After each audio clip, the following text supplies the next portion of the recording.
estão acompanhando os estudos bíblicos que nós temos feito aqui na Congregação Evangélica Luterana Cristo de Teresina, no Piauí. Que Deus abençoe a todos vocês. Hoje nós vamos ler a segunda carta do apóstolo São João. Só tem um capítulo só e alguns versículos. Nós vamos ver temas como o amor ao próximo, como a divindade de Jesus Cristo, a identidade de João e outras coisas. Vamos orar, pedir que Deus nos abençoe? Em nome do Pai, do Filho e do Espírito Santo. Amém. Que o Senhor nos abençoe, que o Senhor nos guarde, que o Senhor se revele a nós, que nós possamos entender mais da Tua Palavra. Te agradecemos pela oportunidade que nós temos de ouvir a Tua Palavra e de aprender sobre ela. Em nome de Jesus. Amém. Ok, vamos ler o que dizem os versículos 1 a 3. O que dizem os versículos 1 a 3 da segunda carta de João. O presbítero, a senhora eleita, e aos seus filhos, a quem eu amo na verdade, e não somente eu, mas também todos os que conhecem a verdade, por causa da verdade que permanece em nós e conosco está para sempre. Que a graça e a misericórdia e a paz da parte de Deus Pai e de Jesus Cristo, Filho do Pai, estejam conosco em verdade e amor. João se apresenta como sendo o presbítero. A palavra grega para presbítero ou presbíteros significa pessoa de idade avançada, mas também significa o líder de uma igreja.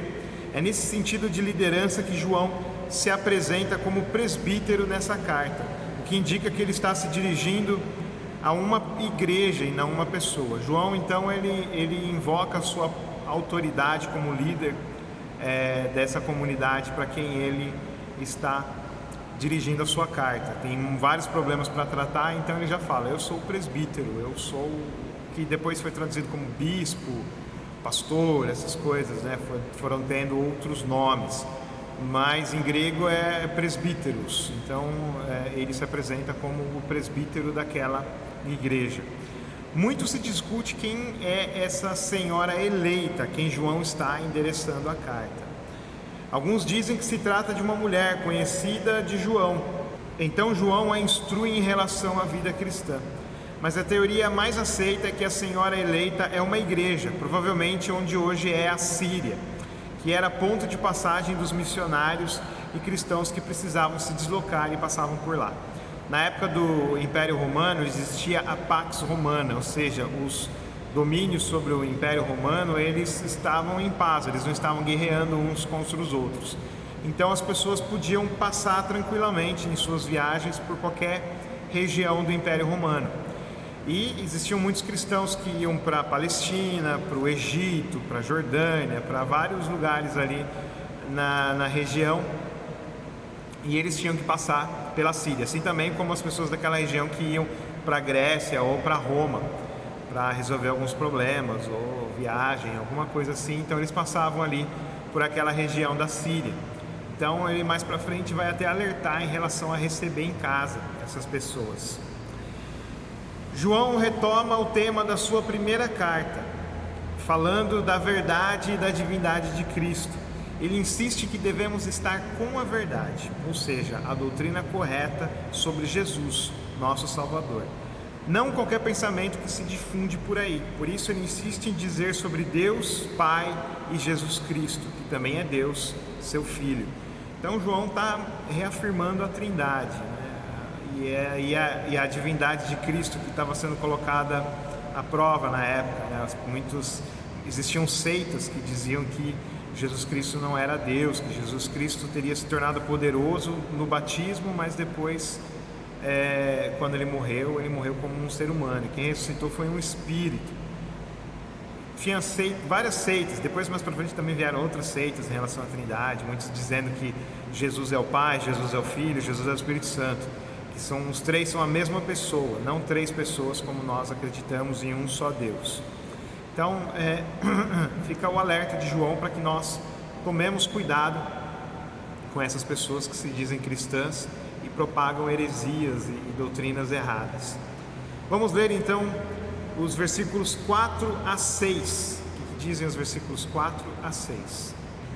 Fiquei muito alegre por ter encontrado alguns de seus filhos que andam na verdade, de acordo com o mandamento que recebemos do Pai. E agora, Senhora, peço-lhe, não como se escrevesse mandamento novo, mas o mesmo que temos tido desde o princípio, que nos amemos uns aos outros. E o amor é este, que andemos segundo os mandamentos de Deus. Este mandamento, como vocês ouviram desde o princípio, é que vocês vivam nesse amor. João retoma a questão do amor. São João é chamado de apóstolo do amor, por causa da insistência dele em suas cartas sobre o amor. Cumprimos os mandamentos de Deus, amando a Deus e ao próximo. A verdade é o amor de Deus. Deus é amor. Se andamos em amor, andamos na verdade. Então nós temos que amar o próximo em tudo que nós fazemos. Tudo que nós fazemos tem que ser temperado com amor ao próximo. E isso deve ser uma constante na nossa vida. Eu vou trabalhar e nesse meu trabalho eu tenho que amar o próximo, fazer o bem para o próximo, de acordo com as nossas possibilidades. Então tudo que nós fizermos tem que ser pelo próximo, tem que ser pelo amor ao próximo e por amor a Deus. Nós não devemos negar a Deus em qualquer coisa que nós façamos. Amar a Deus e ao próximo não salva, mas já estamos salvos por causa da graça de Deus. Então não vamos ficar parados sem reagir a essa salvação. Nós reagimos através do amor. Amamos a Deus e ao próximo porque já estamos salvos, como reação à salvação que recebemos, não para obter a salvação. Nós não somos salvos por obras, mas já que estamos salvos, o que a gente vai fazer agora? A gente tem que fazer alguma coisa, não é ficar parado, né? Nós temos que amar o próximo e amar a Deus acima de todas as coisas. Isso significa levar o Evangelho para as pessoas sempre que nós pudermos e servir com o nosso tempo, com a nossa disponibilidade, com o nosso ouvido, com o nosso ombro, com os nossos bens, com aquilo que nós pudermos servir ao próximo. Nós temos que servir o próximo. Vamos ler os versículos 7 a 11. O que dizem os versículos 7 a 11?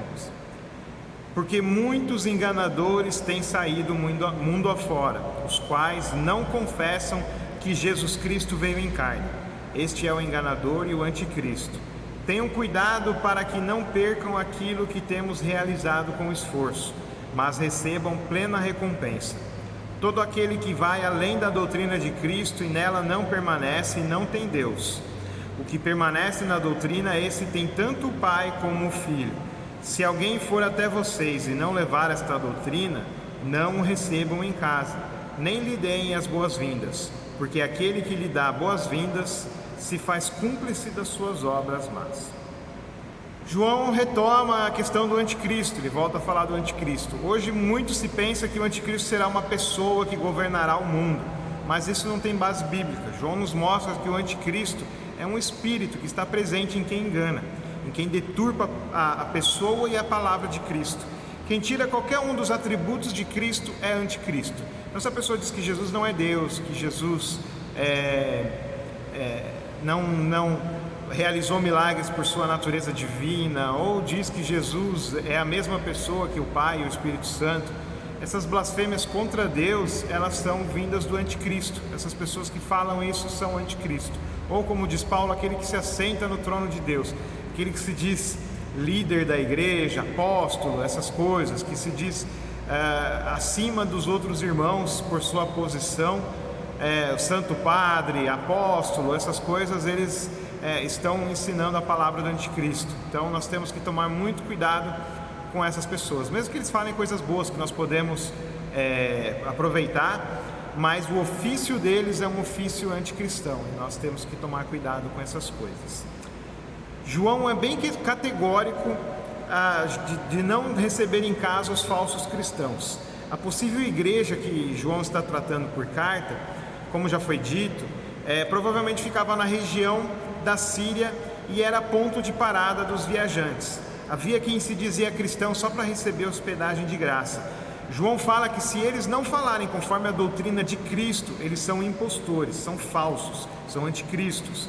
Não devem ser recebidos como cristãos, mas evitados, pois podem até ser perigosos. Por isso nem as boas-vindas é para dar aos falsos cristãos, que tinha o perigo de assalto e até morte, pessoas que se diziam cristãs e queriam fazer o mal. Então, para evitar qualquer perigo, nem dar boa-vinda, nem cumprimentar essas pessoas era necessário, porque era uma época de muita perseguição. Até hoje a gente toma muito cuidado com quem a gente recebe em casa, porque pode ser um bandido, pode ser uma pessoa com má intenção. Então nós temos que tomar muito cuidado com essas coisas. E as pessoas que são anticristo, nós temos que tomar muito cuidado para que não nos enganem e não enganem os nossos queridos. Então nós temos que tomar muito cuidado com aquilo que nós colocamos dentro de casa, seja pessoalmente, seja pela televisão, por exemplo. Esses programas de televisão que prometem curas, milagres, ou manda guardar o sábado, essas coisas, é bom que a gente evite, para que as pessoas, os nossos queridos de casa não fiquem com a cabeça confusa em relação a essas coisas. Vamos ler os versículos 12 e 13. Ainda tinha muitas coisas a lhes escrever, mas não quis fazê-lo com papel e tinta, pois espero ir visitá-los e conversaremos de viva voz, para que a nossa alegria seja completa.